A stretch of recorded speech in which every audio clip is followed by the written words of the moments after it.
all year long. So important, and a discussion that we love having here on Morning News Now. Thank you very much for being with us today. I'm Savannah Sellers. Joe is on assignment. We are going to start once again today, of course, with the latest out of Venezuela. The Trump administration is facing mounting questions over its strategy there. This is days after the U.S. attacked the country and captured its leader, Nicolás Maduro, and his wife, Celia Flores.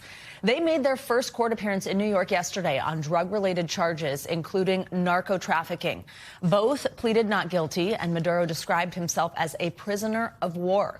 It comes as the Trump administration faces growing criticism from some members of Congress and countries around the world over the legality of the operation and then also what comes next. President Trump said the U.S. will run Venezuela and tap its vast oil reserves. At the same time, in an exclusive interview with NBC News, the president insisted the U.S. was not at war with Venezuela.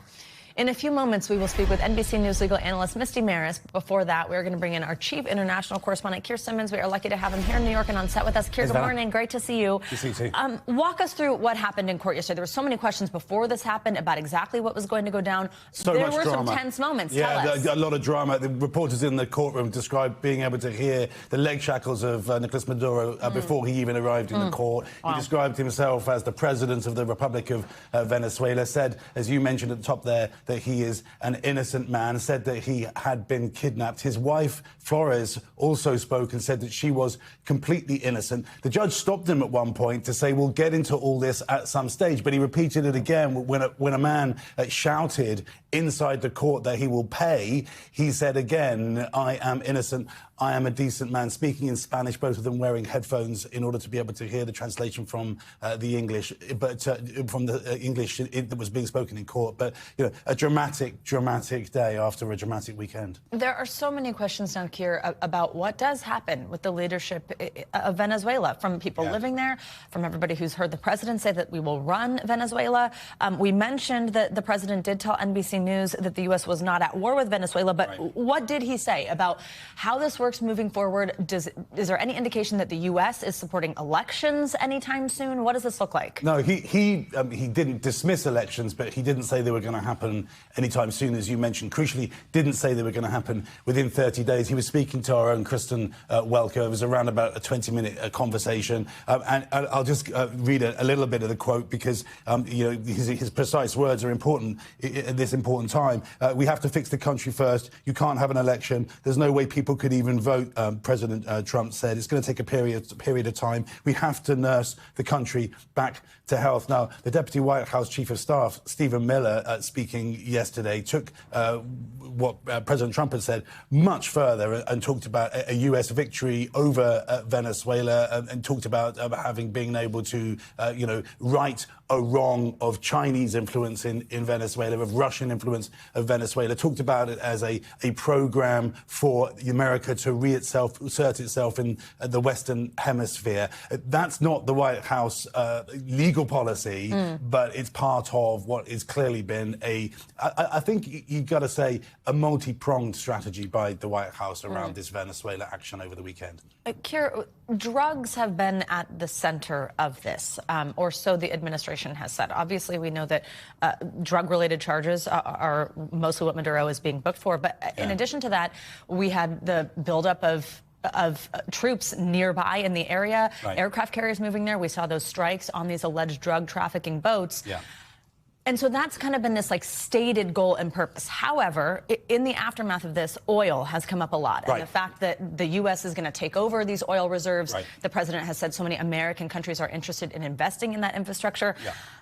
Also maybe seems like a motive. We know there's certainly money to be made there. How do those things square? Yeah, I mean, oil, that's a fascinating part of this. The Trump administration is talking about oil as part of this, if not a motive, that is part of the conversation that they are introducing. And what President Trump told Kristen Welker is that it's going to cost a lot of money to kind of get the Venezuelan oil industry going again, if you like, but that the U.S. will back U.S. oil companies in being able to do that. Just keep in mind that Venezuela has the biggest oil reserves in the world alongside Saudi Arabia. So there is a lot to play for here, if you like. But just back to the question of, for example, China, America's adversaries in all of this. The fact that, for example, Venezuela had this relationship with Russia.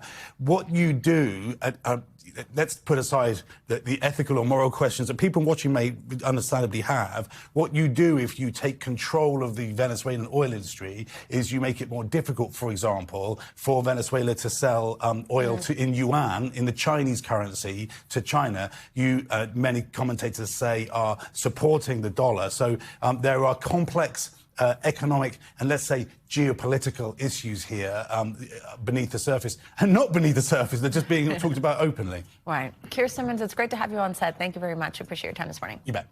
Well, Deputy Attorney General Todd Blanche is defending the indictment against Nicolás Maduro. In an exclusive interview on NBC News Now's Top Story, Blanche insisted that the U.S. did not violate any laws when it arrested the Venezuelan leader. He told our Tom Llamas that the U.S. government's case is strong. Here's part of that interview. Let's talk about the details of this case. The indictment reads sort of like a movie, if all that evidence is true. In your opinion, after seeing sort of the indictment, working on this case, what is the key piece of evidence? Even if the judge upholds this, how are you going to tie Maduro to all of this? Well, when you say even if the judge upholds this, he's been indicted by a grand jury in New York for the second time. I mean, to be clear, what this 2025 indictment showed is that the conspiracy that was alleged up through 2020 when he was indicted the first time just didn't stop.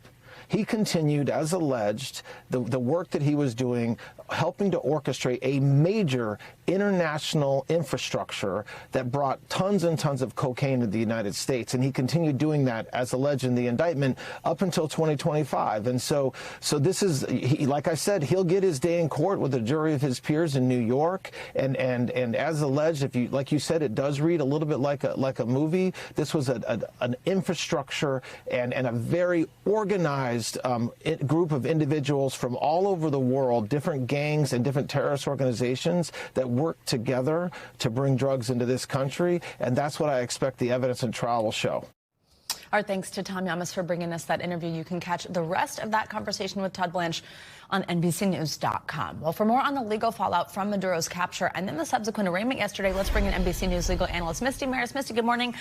Okay, let's start with Maduro's attorney, because we had a bunch of conversations yesterday. One of the big ones being who could represent him? How will that work? How will business be able to be done with him? We had so many questions surrounding this. Now we know who this person is, but we don't exactly know how this came to be, how Maduro will pay for legal services since he can't use what is essentially illegal funds. Tell us what we know here. So we don't know exactly where the funding for his private attorneys. He's not using court-appointed attorneys, so we did hire, and this will be $1 million defense, Savannah, without a doubt, working on this case. So we don't know where the money comes from, but this is an issue that happens in a lot of these cases where there's an allegation of ill-gotten gains. There's this narco-terrorism scheme that's been going on for 25 years, and there's money that has been gained from it. And what can happen is the prosecutors can actually challenge the source of the income that is paying for legal services, and the defense would be required to show that it's coming from a legitimate source. So there could be many different things. Somebody could be funding it. Sometimes it's an issue for the court to open up funds to pay for legal fees, so that could be something we see coming down the pike. But what we do know is that there's two private attorneys, not court-appointed attorneys, involved, so this could be an issue that we see play out in the courthouse. Misty, during yesterday's hearing, the attorney said that he might file motions pertaining to Maduro's role as the leader of a sovereign government. That was something that we discussed yesterday. Of course, that is not how the United States recognizes Maduro, but how does that move here? How does that affect the case? I think there will almost certainly be a motion based on immunity for a head of state. And that would be an issue that the defense would be looking to throw out this case before it ever gets further in the courtroom. They will say that because Maduro is recognized in Venezuela and diplomatically recognized as the president, that he cannot be criminally charged for anything that he does in the course of that role. Obviously, the United States has a different perspective. They say has not been recognized as a legitimate leader since 2019. So that is going to be a critical issue and really a nuanced issue that's going to play out in the court. We don't know which way that's going to go. There is some legal precedent, so the prosecutors may have a bit of an upper hand, but this is something really to watch how that impacts the case moving forward. Or does it stop the case in its tracks? Okay, so Misty, if we put a pin in that particular issue, this idea of being the leader of a sovereign nation, what else does a defense strategy look like here if you're his attorneys? So if you're his attorneys, you're going to try and get this indictment tossed out on several legal grounds: violation of international law, violation of due process, and that sovereign immunity argument we just discussed, provided that this case makes it to trial, which is very likely that this case is going to survive those challenges. And then we're going to get into the courtroom. This is a trial. What's going to happen is the defense this is a conspiracy case, right? And we have Maduro as the kingpin. And in any case where you have this hierarchical organization, the biggest problem for prosecutors is tying that conduct, tying knowledge of conduct that he might not be directly engaged in to that person. So there's a lot of people usually in the middle who are doing the dirty work. So that's going to be where the defense will focus when this case gets into the courtroom and to trial. Let's also, Misty, talk about the legal questions surrounding the U.S. attack in Venezuela that started this whole thing, that led to Maduro's capture. The Trump administration says it did not violate international law. Many global leaders say that Washington needs to justify its actions. There's questions, of course, even just from lawmakers here at home in Congress. Legally, what would justifying actions look like? What do they need to prove? So this is basically we're dealing with a lot of issues at the same time. We have the issues which are relating to how this impacts Maduro's criminal case. That's one piece. The other piece is whether or not the primary purpose of this operation was to bring Maduro, a fugitive who's been indicted in the United States, to justice by removing him and bringing him to the Southern District to face prosecution. That's falls underneath the powers of the President of the United States. There's legal precedent for that. Or was this a military operation? Was this something to create a regime change? Was this an act of war, which would require congressional input and would have implications in international law? So that threshold question is, what's the purpose of this operation at the time? Misty Maris, as always, we appreciate your time and your expertise. Thank you very much. Thank you. Well, across the U.S., Venezuelans are celebrating the capture of deposed leader Nicolás Maduro. But there's also, of course, uncertainty about what comes next for the country. Here's NBC News correspondent George Solis with more. Gracias. Gracias, America. Gracias, Army. Gracias, Donald Trump. Thank you so much. Outside the New York courthouse, celebrations and protests. Meanwhile, in Miami, people draped in flags and hearts full of pride, taking to the streets to celebrate his capture over the weekend. How are you feeling? Very exciting. It's a day very, very, very important for all the Venezuelan people. It's incredible. The epicenter of the revelry in the city of Doral, commonly known as Venezuela, which is home to one of the largest populations of Venezuelans in the country. Let's go, everybody, back to our country and start building a new country. Every day when I wake up, I look at the phone and I'm waiting for this moment. Maduro is taken away from out of the way from Venezuela. This is the greatest day of my life.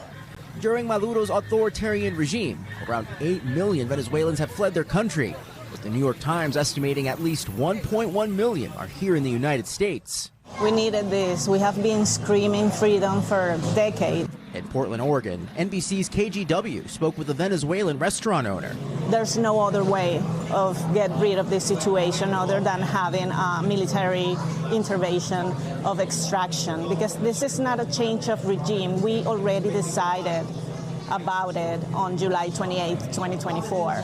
We decided to have him out massively, but he didn't listen to the people, and he also didn't listen to all the opportunities that he had to leave the country without being extracted. Venezuela libre! Joy and celebrations in Dallas, too, and in Pasadena, California. It was so amazing to see something that we've been praying for years, a free Venezuela, and hopefully we're on the way to that with Maduro being captured. But with that hope Also, uncertainty for what comes next. It's a lot of questions on the air, It's a lot of questions. We don't know what is going to happen.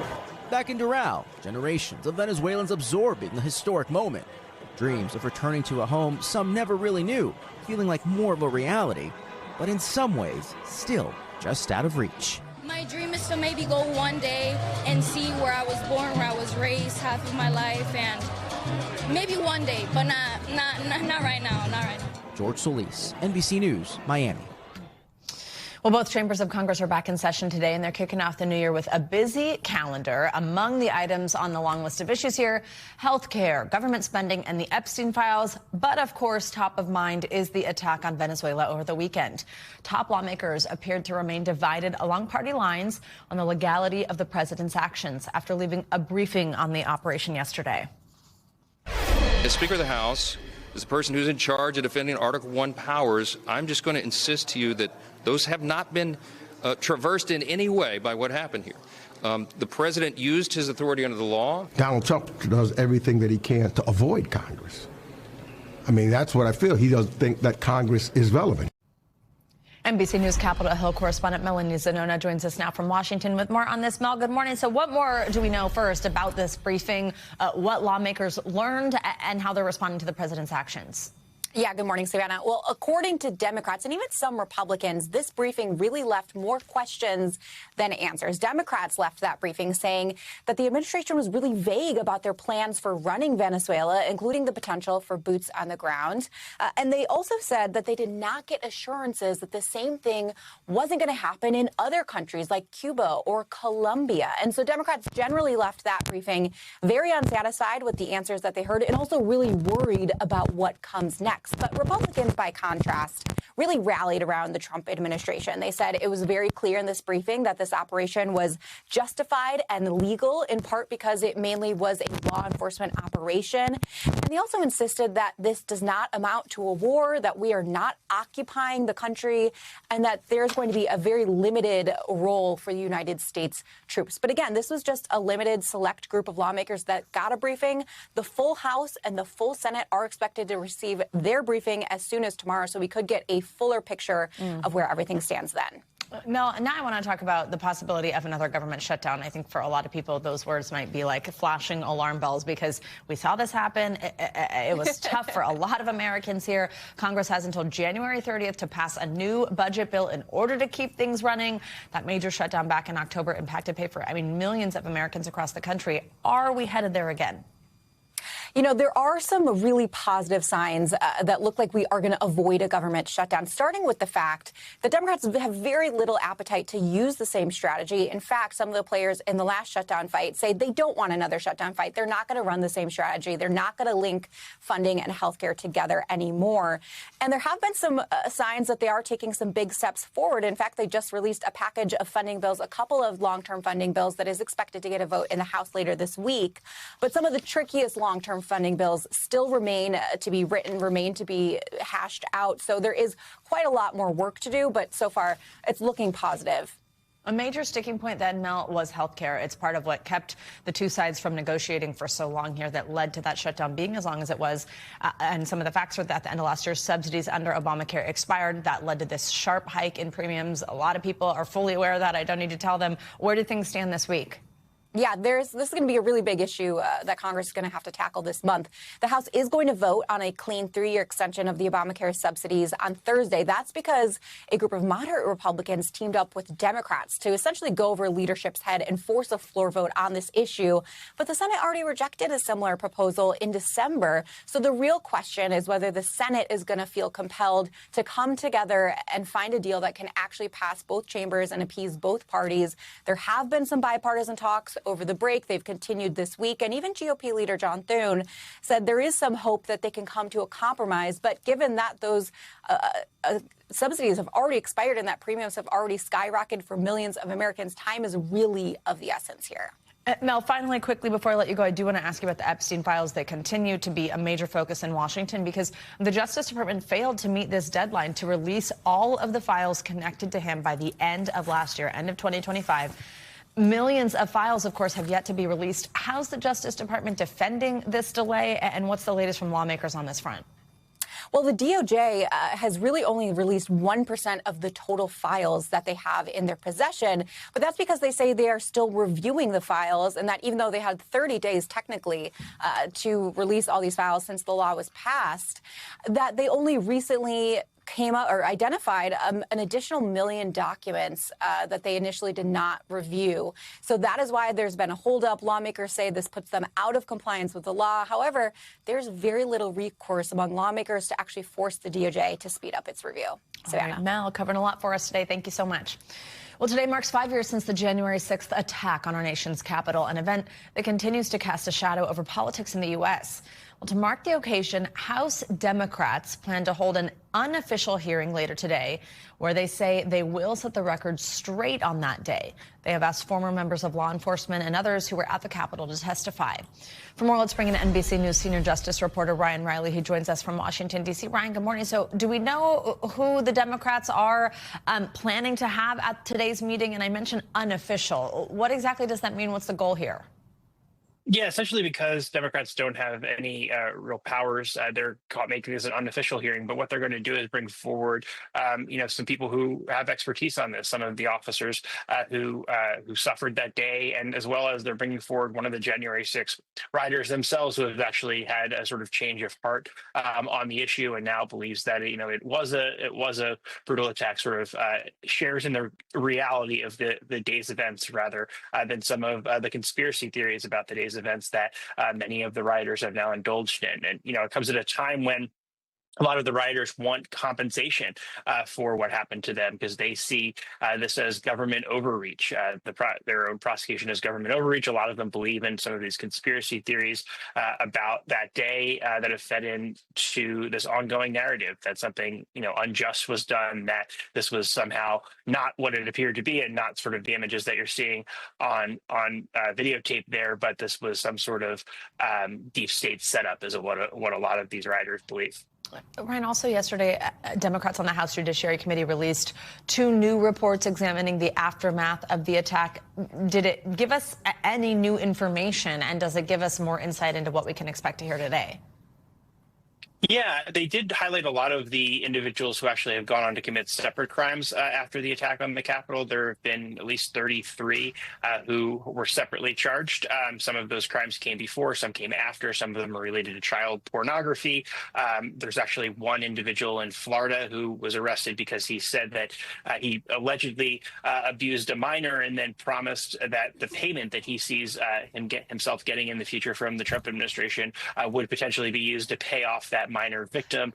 And so a lot of these individuals have been charged separately. And, it's not a huge surprise when you have such a large contingent of convicted criminals that a lot of them are going to go on to reoffend. And so one of the biggest cases was actually someone who is now in prison who actually plotted to murder the FBI agents who investigated them for January 6th.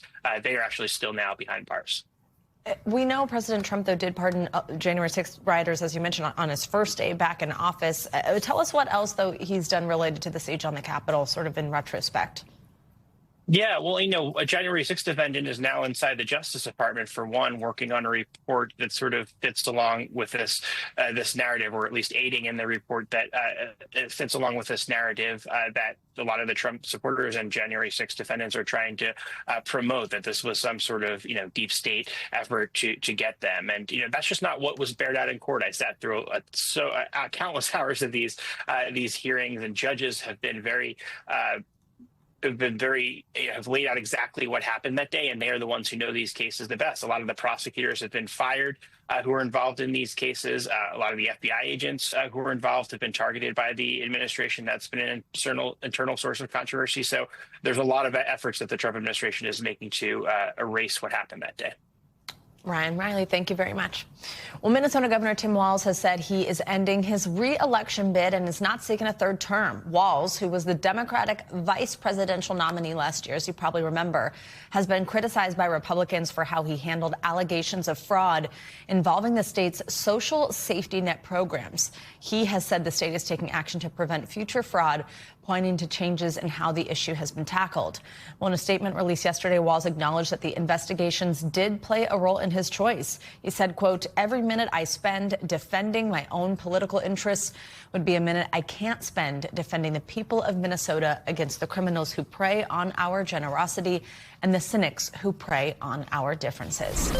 Let's get you some weather now. We've got a wintry mix of rain, sleet, and snow that it could impact parts of the Midwest to the Northeast. Angie Lastman's here in studio with more. Hi, Angie. Good morning. Hi, Savannah. Good morning to you. We've got some things that could slow you down on the roadways or maybe even air travel when it comes to wintry weather across parts of the Great Lakes and New England specifically. 20 million people are under these winter weather advisories. That does include Minneapolis, Green Bay, parts of northern Michigan, and then stretching out to Boston and up into Maine. So here's what we've got right now. You can see exactly that wintry mix kind of working across the Great Lakes, eventually going to slide into parts of the Northeast and leave us with, again, some slick travel, some rain, some ice, some snow, all of it on the table for both of these locations. Those slick conditions lasting anywhere from Wisconsin to Maine through the day today. And then by the time tomorrow rolls through, this storm is going to work quickly off the coast, still leaving us with some additional snow and some lingering snow showers here across parts of northern New England for tomorrow. But those slick conditions will remain and potentially some of those minor travel delays. Between now and Wednesday, picking up a good dose of snow across specifically New England, up to 5 inches in some locations. Those higher elevations, of course, going to get the higher amounts, but still we'll see some ice accumulations as well. That goes for parts of the Great Lakes, again, parts of Wisconsin and Michigan, but also New England, up to 1/10 of an inch in some of these locations. So again, the slick travel, something we're concerned about as we get through at least tomorrow morning. Meanwhile, out west, gearing up for this next Pacific storm, I feel like a broken record at this point, but Washington and Oregon going to be the spots that we see the most significant rainfall as well as mountain snow. Northern California could potentially see a bit of that working in for tomorrow into parts of the northern Sierra and Great Basin. Otherwise, those showers will continue, rain showers, I should say, will continue across the coast, picking up additional rain for our friends out there. And by the time we get through again midweek, we're going to see a couple more inches of rain tallying up for folks across Washington and Oregon. Closer to the coast is where we'll see those higher amounts through the middle of the work week. And then snowfall, a lot of folks are excited for some snowfall, especially across the Rockies. We could use some of that. The Cascades will pick up some, maybe a foot, maybe 1.5 feet in some of those higher elevations. All right, it's that time of year. Angie, thank you so much. We thank you for watching. And remember, stay updated on breaking news and top stories on the NBC News app or watch live on our YouTube channel.